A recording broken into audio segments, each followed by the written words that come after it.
Hello students. आज हम आपके लिए एक नया चैप्टर लेकर आए हैं, सिंथेटिक डाइज या संश्लेषित रंजक। यह बीएससी थर्ड ईयर के पेपर सेकंड के 5th यूनिट में है। इस से पूर्व हमने यूनिट 5th का ही एक पहले चैप्टर लिया था, वो था सिंथेटिक पॉलीमर या संश्लेषित बहुलक। तो आज शुरू करते हैं सिंथेटिक डाइज। तो आइए शुरू करते हैं सिंथेटिक डाइज। डाइज या रंजक क्या होते हैं? इसके लिए 3 आवश्यक शर्तें हैं। सबसे पहला, सूटेबल कलर यानी किसी भी डाई का एक उपयुक्त रंग होना चाहिए। सेकंड, इसमें फाइबर यानी रेशे पर जुड़ने की गुण या प्रॉपर्टीज होनी चाहिए, properties of fixing on fibre. और यह पानी के प्रति, प्रकाश के प्रति, डिटर्जेंट्स के प्रति, हीट यानी गर्मी के प्रति और ऑर्गेनिक सॉल्वेंट यानी कार्बनिक विलायकों के प्रति पक्का होना चाहिए। क्यों? क्योंकि कपड़े पानी में धुलते हैं, प्रकाश में सूखते हैं, डिटर्जेंट से धुलते हैं, गर्मी में भी सूखते हैं और उनका ड्राई क्लीनिंग भी करते हैं। अतः यह इन सब के प्रति पक्के होने चाहिए। तो जैसा कि हमने कहा, डाई के लिए एक उपयुक्त रंग होना चाहिए। तो रंग क्या होता है, अब इसका अध्ययन करते हैं। Colour of a substance depends on, यानी किसी भी सब्सटेंस यानी पदार्थ का रंग 2 बातों पर निर्भर करता है। सबसे पहला, उसमें कौन सी डाई यानी कौन सा रंजक उपस्थित है, और दूसरा, उस पर कैसा प्रकाश पड़ रहा है यानी इंसिडेंटेड लाइट ऑन इट। जब किसी सब्सटेंस पर सफेद प्रकाश यानी व्हाइट लाइट को डाला जाता है तो 2 बातें हो सकती हैं। या तो वो पूरी लाइट को रिफ्लेक्ट कर दे यानी परावर्तित कर दे, या पूरी लाइट को अवशोषित कर ले या एब्जॉर्ब कर ले। तो यदि पूरी लाइट को वो रिफ्लेक्ट करता है कोई भी पदार्थ, तो वह पदार्थ सफेद रंग का प्रतीत होगा। और यदि वह पूरी लाइट को एब्जॉर्ब कर लेता है तो वो सब्सटेंस ब्लैक नजर आएगा। अब इन दोनों के बीच की स्थिति में यदि वह सब्सटेंस पार्टली यानी थोड़ी सी लाइट को एब्जॉर्ब करता है और बाकी लाइट को रिफ्लेक्ट कर देता है, तो वह सब्सटेंस जो पार्ट उसने एब्जॉर्ब किया है उसका कॉम्प्लीमेंट्री कलर यानी पूरक रंग का वह दिखाई देगा। यानी substance is of complementary colour of the absorbed light. तो अब हम यह देखेंगे कि कोई लाइट यदि एब्जॉर्ब होती है तो उसका कॉम्प्लीमेंट्री कलर क्या होगा। तो इसे हम अध्ययन करेंगे कलर व्हील से। तो आप जानते हैं कि जो 7 रंग प्राइमरी कलर्स होते हैं, जिसे हम विबग्योर या बैनी आहपी नाला से हम समझ सकते हैं। देखिए, बे मीन्स बैगनी, नी मीन्स नीला, हा मीन्स हरा, पी मीन्स पीला, ना मीन्स नारंगी और ला मीन्स रेड यानी लाल। विबग्योर में हम देखें तो V for violet, I for indigo, B for blue, G for green, Y for yellow, O for orange and R for red. यानी यह प्राइमरी कलर्स होते हैं। अब देखिए, यदि कोई भी सब्सटेंस रेड लाइट को एब्जॉर्ब करता है तो उसका कॉम्प्लीमेंट्री कलर होगा ग्रीन, यानी वह ग्रीन नजर आएगा। इसी तरह से यदि वो येलो लाइट को एब्जॉर्ब करता है तो उसके अपोजिट कलर होगा पर्पल, यानी वो पर्पल नजर आएगा। इसका रिवर्स ले लीजिए, यदि वो पर्पल एब्जॉर्ब करेगा तो वो येलो कलर का नजर आएगा। ये तो रहे 7 कलर्स, लेकिन इन दोनों के बीच के यदि हम कलर्स को देखें तो यानी इन दोनों के बीच का ये वाला कलर होगा ब्लू ग्रीन, ये वाला कलर होगा ग्रीन येलो, ये वाला कलर होगा येलो ऑरेंज, ये वाला कलर होगा ऑरेंज रेड और ये वाला कलर होगा पर्पल, रेड। तो इस तरह से जो भी लाइट, जिस भी वेवलेंथ की लाइट को वो एब्जॉर्ब कर रहा है, उसका कॉम्प्लीमेंट्री कलर हमें नजर आता है। तो अब हम लेते हैं क्लासिफिकेशन ऑफ डाइज या रंजकों का वर्गीकरण। हम इनको दो आधार पर वर्गीकृत कर सकते हैं। तो सबसे पहला है बेस्ड ऑन एप्लीकेशन, यानी उपयोगिता के आधार पर, क्योंकि कोई भी रंगरेज तो उसको उपयोगिता के आधार पर ही समझ सकता है। तो उपयोगिता के आधार पर हम इनको कहते हैं डायरेक्ट रंजक और डायरेक्ट डाइज या सीधे रंजक। सेकंड है एसिड डाइज या अम्लीय रंजक, बेसिक डाइज या क्षारीय रंजक, एडहेसिव और मॉर्डांट डाइज, इनग्रेन और azoic dyes, vat dyes, disperse dyes या प्रकीर्णन रंजक, फाइबर रिएक्टिव डाइज या रेशा क्रियाशील रंजक। संरचना के आधार पर यानी बेस्ड ऑन स्ट्रक्चर इनको हम निम्न भागों में बांट सकते हैं: नाइट्रो और nitroso dyes, diphenyl methane dyes, triphenyl methane dyes, phthalein and xanthene dyes, azo dyes, indigoid dyes, anthraquinone dyes, heterocyclic dyes and phthalocyanine dyes. आप केमिस्ट्री पढ़ रहे हैं तो आपके लिए ये वाला क्लासिफिकेशन इंपॉर्टेंट है, लेकिन डायर के लिए यानी रंगरेज के लिए ये वाला क्लासिफिकेशन इंपॉर्टेंट होता है। तो सबसे पहले हम लेंगे classification of dyes based on application. तो सबसे पहला है डायरेक्ट डाइज या सीधे रंजक।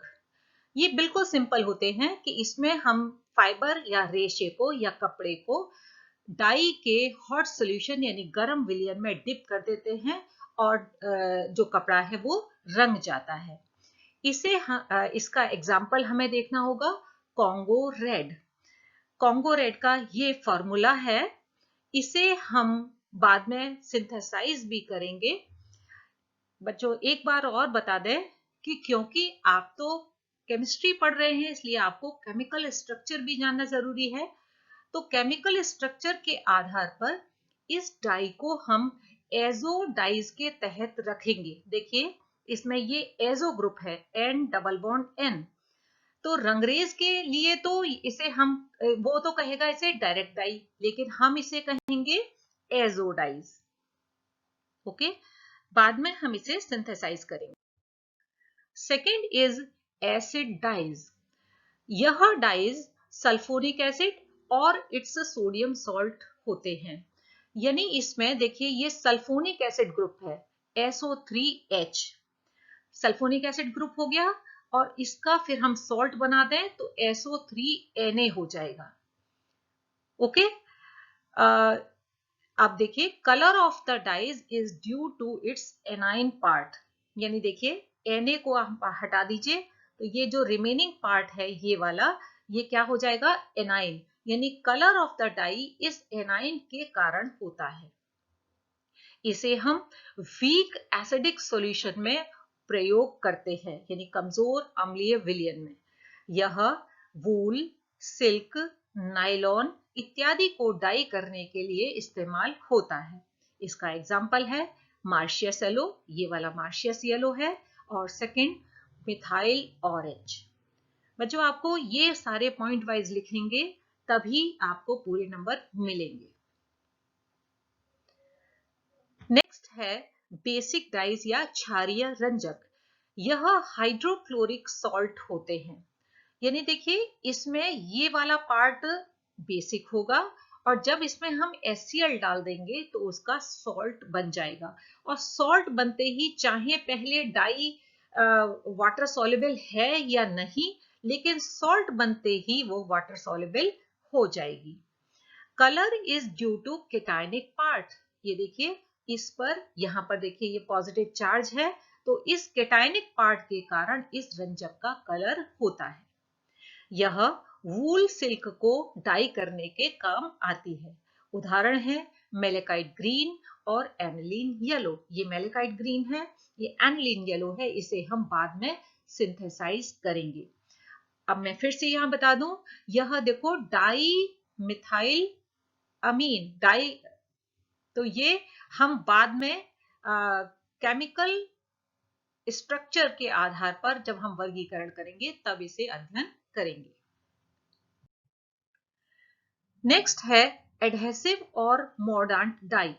इसे हम डायरेक्टली यूज नहीं करते हैं, यानी जैसा कि डायरेक्ट डाई में बताया था कि हम जो कपड़ा है उसको डायरेक्ट डाई के हॉट सॉल्यूशन यानी गर्म विलयन में डिप कर देते हैं। यहाँ ऐसा नहीं करते, हम उसे पहले किसी मेटेलिक सॉल्यूशन या टैनिक एसिड सॉल्यूशन में डिप करते हैं और उसके बाद हम उससे क्या होगा कि जो मेटल है वो फाइबर यानी रेशे से जुड़ जाएगा और उसके बाद हम उसको डाई के सॉल्यूशन में डिप करते हैं। उदाहरण है एलिजरीन। इसका एक फायदा सबसे ज्यादा ये है कि हम एक ही डाई से कई तरह के कलर ले सकते हैं।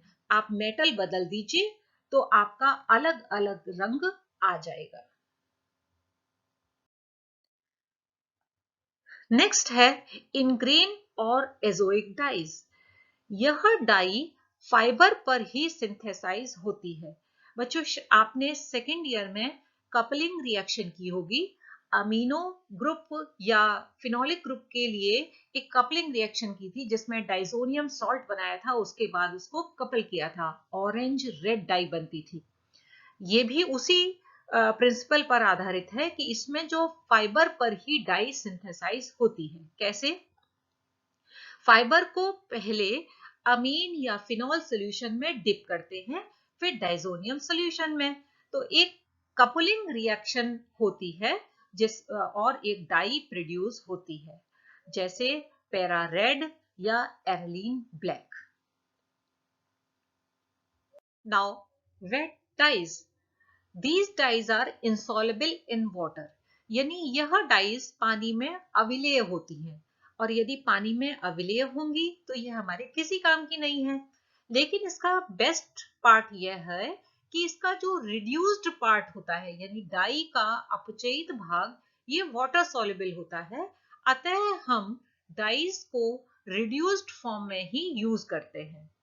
रिड्यूस फॉर्म के बाद हम उसे वायु में सुखा देते हैं और उसके बाद वो ऑक्सीडाइज होगी और उस डाई का एक्चुअल रंग आ जाता है, जैसे कि इंडिगो यानी नील। तभी हम कपड़े को डाई जब नील लगाते हैं तो धूप में और वायु में सुखाना आवश्यक होता है, नहीं तो उसमें दाग पड़ जाते हैं, प्रॉपर रंग नहीं आ पाता है। नेक्स्ट है डिस्पर्स डाई या प्रकीर्णन रंजक। This type of dyes are used to dye fiber like nylon and polyester. Nylon और पॉलिस्टर जो होते हैं वो वाटर को एब्जॉर्ब नहीं करते हैं, तो इसलिए यदि हम इन्हें रंगेंगे तो जो कलर है वो उसके अंदर नहीं जाएगा, तो हमें कोई ऐसी डाई लेनी पड़ेगी जो कि विसरित हो या प्रकीर्णित हो यानी फैले, एक्सपेंड हो। तो ऐसे डाई को ऐसे कपड़े को हम डिस्पर्स डाई से रंगते हैं। Small particles of dyes disperse on fiber and expand. For example, anthraquinone derivatives. Next है रेशा क्रियाशील रंजक या fiber reactive dyes. These dyes react with amino or hydroxy groups of wool, silk or cotton and form permanent chemical bond. यानी इसमें आपको पता है कॉटन में हो या सिल्क में हो, हाइड्रोक्सी और अमीनो ग्रुप फ्री होते हैं, उनसे ये डाई रिएक्ट कर जाती है और एक परमानेंट केमिकल बॉन्ड बना देती है। और जब परमानेंट केमिकल बॉन्ड बना देंगी तो कलर उसका एकदम पक्का होगा। For example procion red. यहाँ पर प्रोशियन रेड का स्ट्रक्चर दिखाया गया है, लेकिन आपको इतना बड़ा स्ट्रक्चर याद करने की जरूरत नहीं है। तो हम आगे वाले लेक्चर में हम लेंगे classification of dyes based on structure. Thank you.